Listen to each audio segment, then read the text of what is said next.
Hello, thanks for watching the video. So today we're going to be looking at replacing a fuel filter on this 1985 Toyota pickup. This is the two-wheel drive, 5-speed. This is a 22R 4-cylinder engine and carbureted. And what we're going to do is replace the filter after the fuel pump on this. There's also a fuel filter at the gas tank. It's going to be like right over here. I think it's on the passenger side. Yeah, I think so. I replaced that about a year and a half ago, I guess. I'm not worried about that. The reason we're replacing this is because this vehicle is not driven very much anymore, and sometimes gas will stay in the tank, and then when I do drive it, there's impurities, I guess, and it's been running rough. I drive this about once a week now, and there have been periods of times where I would not drive it for months on end. Maybe like 6 months or something like that. It would sit, and it's still, the tank has never been cleaned or anything. So I do have to replace these filters quite often, and we're going to do that today. So let's go ahead and get started. To get to that carburetor and the filter, before working, we'll go ahead and take the negative cable off.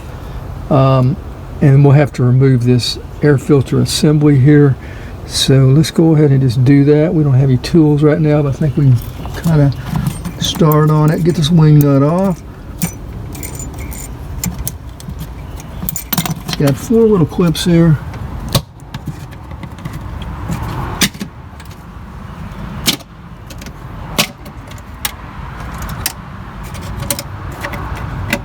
All right. Right here we need to kind of lift and then just pull this out. Okay, there's our carburetor, 2-barrel carburetor. That is a replacement carb. It's only been replaced once, and that was probably 20-something years ago. Still runs pretty good, I think. Here's our filter, looking pretty good as well.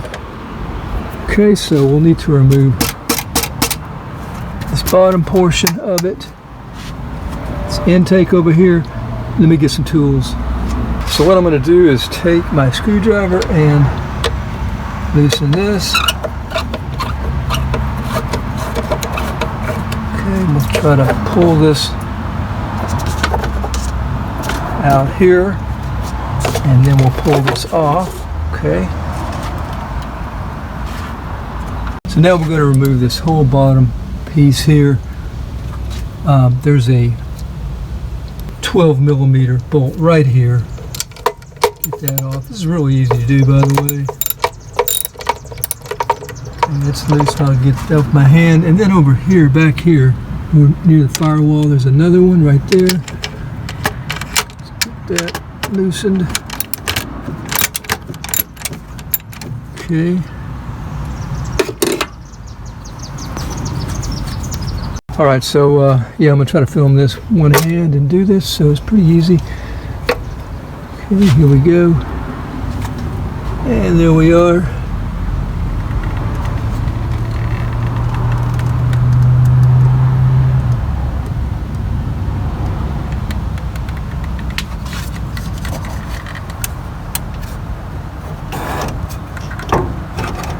Oh, okay.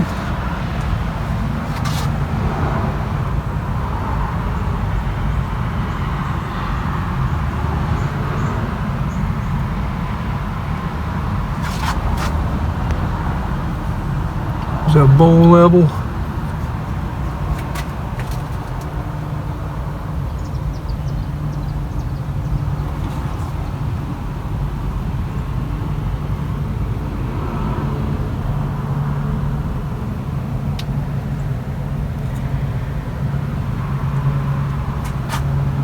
Okay, here's our filter right here. So now concentrating on getting these clamps off. I'm using a 1/4 inch. You could use a socket, you could use a screwdriver as well. Just loosening the clamp away. Okay, and over here as well. I don't think I know the size of the hose. I did replace some of this while back.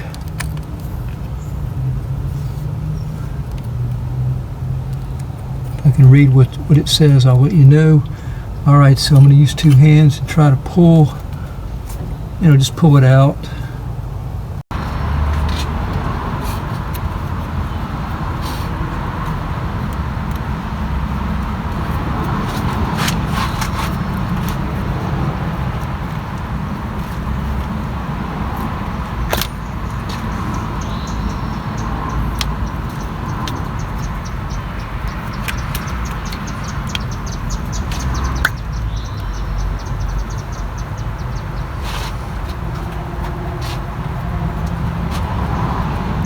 Okay, so yeah, I wanted to say that I got a bunch of these little cheap ones from Amazon, like 10 pieces for $9.99.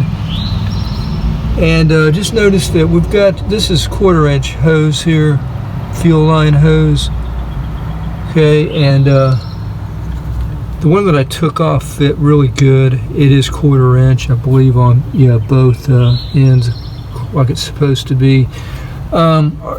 Believe it or not, these are pretty hard to find, at least online. I bought this at an automotive store, and that's probably what I should have done this time, because this is, also let me note that, see the arrow here, that goes towards the carburetor, okay, and this one, the nipples don't seem to be quite 1/4-inch.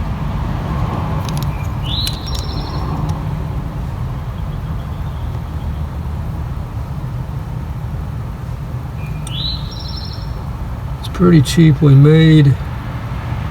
I don't intend on leaving this on very long anyway. But yeah, the arrow says the opposite on this one. See the arrow right there? Arrows going towards the pump. So anyway, we're going to try to put it in. It's a little loose right here, but we'll try to put it on and we'll check and see if it's going to be leaking. But yeah, I'm just putting it in there like that, and then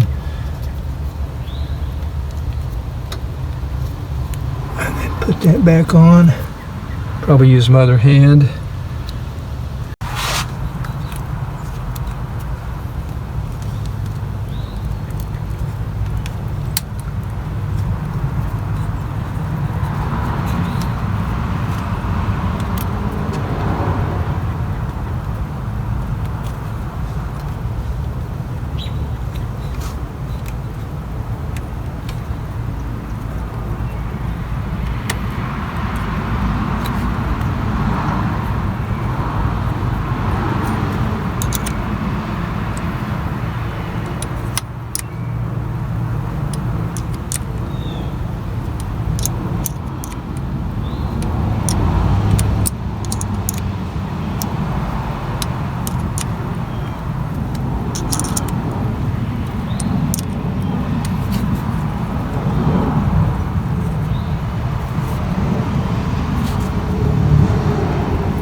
I'm gonna grab a screwdriver, make this a little bit easier on myself. Be right back.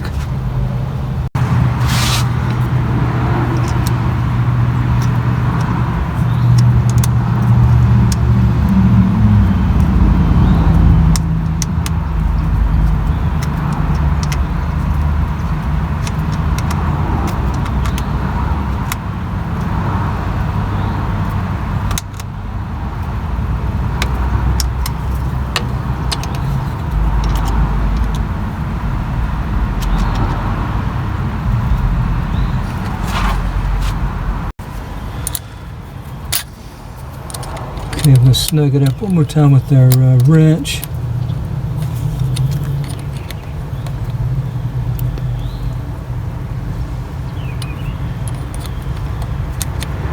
So the truck was running pretty rough.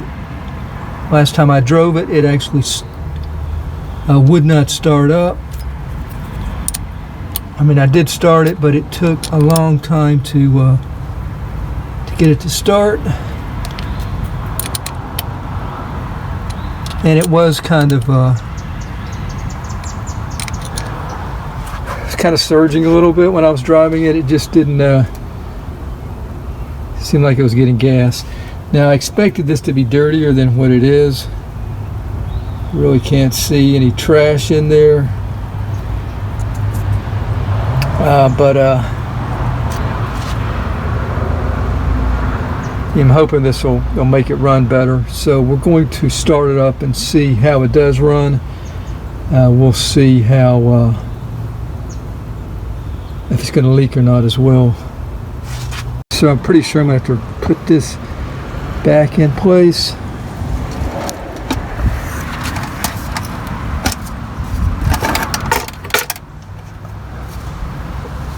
And we can kind of peek in here and see if put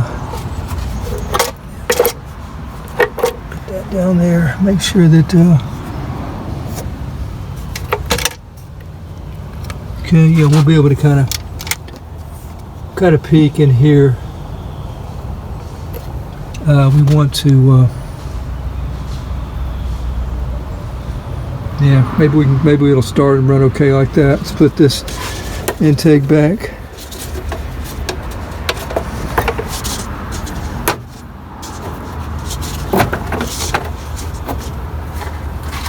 Just kind of lay these on.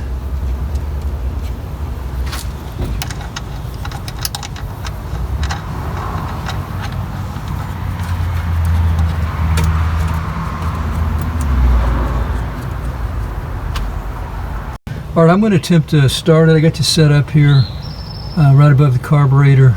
Not the best view, but it's about all I can do right now. So we're going to try to start this. Now I'm going to probably have to pump the accelerator pedal probably 30 times. We'll see. But yeah, that's what's going on because it hasn't been started in, I think I might have said 5 days, but I'm pretty sure it's probably well over a week. So let's try it out.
It's not leaking.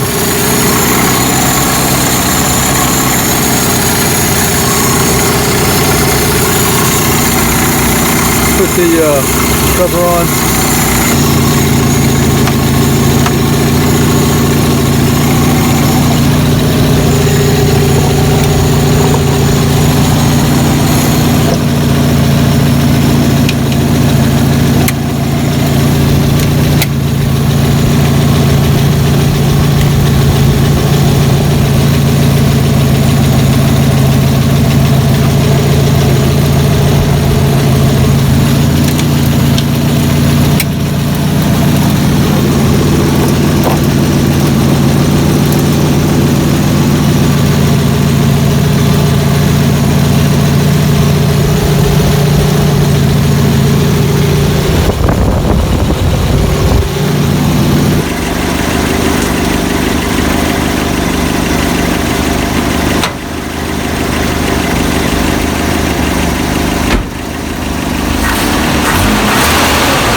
And you can see my leak right here.